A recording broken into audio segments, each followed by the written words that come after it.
Let's turn back to Genesis, now in chapter 18. Now Abraham and Sarah were old, well advanced in age, and Sarah had passed the age of childbearing. Therefore Sarah laughed within herself, saying, "After I have grown old, shall I have pleasure, my Lord being old?" And the Lord said to Abraham, "Why did Sarah laugh, saying, shall I surely bear a child since I am old? Is anything too hard for the Lord? At the appointed time I will return to you according to the time of life, and Sarah shall have a son." But Sarah denied it, saying, "I did not laugh," for she was afraid. And God said, "No, but you did laugh." And then jumping over to Genesis 21. And the Lord visited Sarah as he had said, and the Lord did for Sarah as he had spoken. For Sarah conceived and bore Abraham a son in his old age, at the set time of which God had spoken to him. And Abraham called the name of his son who was born to him, whom Sarah bore to him, named Isaac. Then Abraham circumcised his son Isaac when he was 8 days old, as God had commanded him. And now Abraham was 100 years old when his son Isaac was born to him. And Sarah said, "God has made me laugh, and all who hear will laugh with me." She also said, "Who would have said to Abraham that Sarah would nurse children? For I have borne him a son in this old age." This is the word of God for the people of God, and we give thanks to God for his word.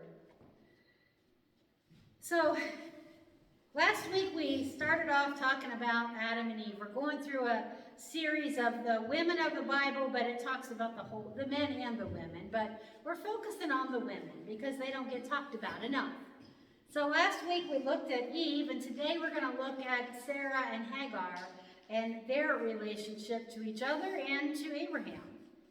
But there's a lot that happened in the Bible between the time of the Garden of Eden and the time of Abraham and Sarah. There's actually 11 whole chapters in that Bible, which includes some pretty important pieces of the story. We know that Adam and Eve got kicked out of the garden, but we also know that they ended up with sons, Cain and Abel. We know they didn't follow the right rules, and Cain ended up killing Abel. Not a good way to show God's favor, was it? But then they had another son named Seth. And from Seth came Noah, who was a descendant. Noah was the one who tried to save the whole world with this flood that came, and he was a righteous man and got everybody off to safety, and the flood came, and then it finished off, and they landed and started their families again. And then Noah messed up. So God continues to work through people, trying to help them to not only be righteous, but to stay righteous, to continue to follow what God had planned for them. Then we get Noah had 3 sons. The last son is the descendant of Abraham. You see the pattern, the lineage happening here, all the way from Adam comes Abraham. And God said to Abraham, "I want you to be the one to father the nations. I want you to be the one to send these next generations."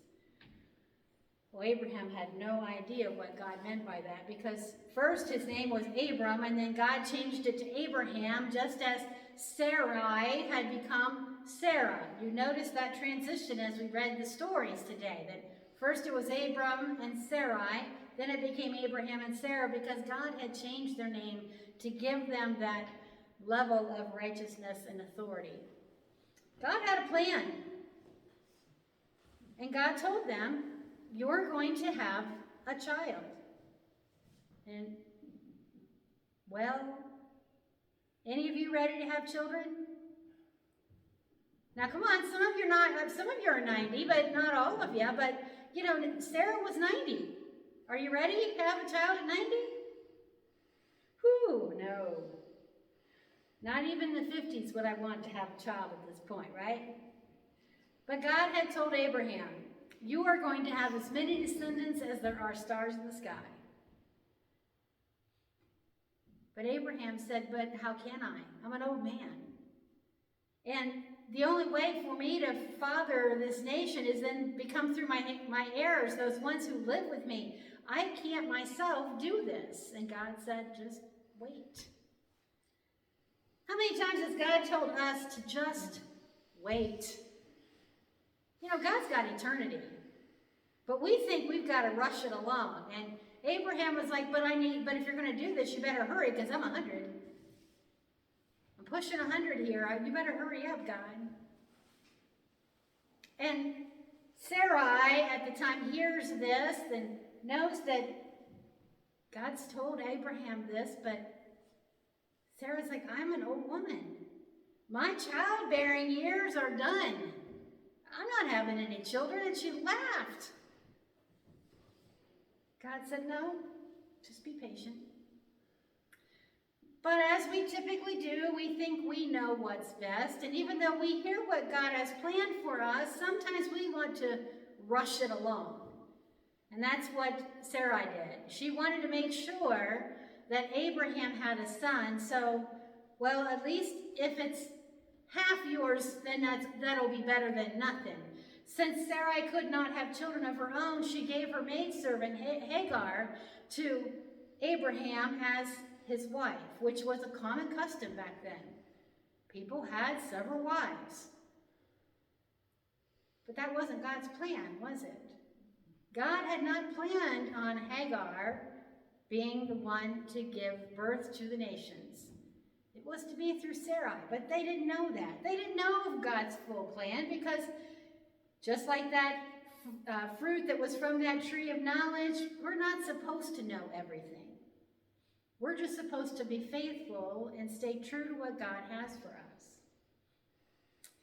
So the other part of the story is that there are 3 angels, 3 men who just show up at their camp because they were traveling from place to place. And 3 men showed up. They sat with Abraham around a fire and a meal and said, this time next year, your wife, Sarah, is going to have a child. And they knew then that was a message from God because these were strangers and they knew them by name. So they knew that they had been sent by God to remind them of God's promise to them that they would have children. Now by this time, Hagar had already had her son, named him Ishmael. He would have been a teenager by this point. When Hagar gave birth to that child, Sarah really believed that this was going to be what God had planned. But when she saw that Hagar started taking on her own position as being the favored wife, Sarah got a little jealous, a little envious, and kicked her to the curb.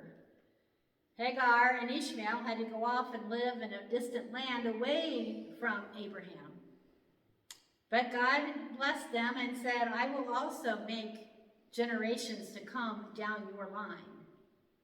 Now, I gave you a little genealogy chart there in your bulletin. Because if you're like me, even sometimes our own family trees, we need to draw it out because it gets a little askew, doesn't it? But you see there, Abraham is listed there on the left. Excuse me. Sarah was also a descendant. Sarah truly was like a half-sister to Abraham. But in that time frame, that wasn't unheard of. Because after all, the lineage had to continue on, right? So they wanted to make sure that blood was clean. So you married your relatives. Even your second cousins. Now, today we don't do that. But in those days, that was typical. So there was a time period in their travels when they knew they were coming into territory that they might be looked upon. So Abraham would tell Sarah to just say you're my sister instead of my wife. That way I can protect you. Because it was customary that if somebody liked another person's wife, you just took them. That was it. But if it was a sister, then it was less desirable. That was the culture of that time. But if you also notice that Abraham had a third wife. After Sarah and Hagar had passed on, Abraham took a third wife and had a whole other set of children. But if you look at these lineages and all of the children that Abraham had, I want us to know something about this man named Abraham, who was a Jew. So that Jewish lineage continued. Out of Hagar, he had Ishmael, and descendants came upon Ishmael, which became the Islam faith.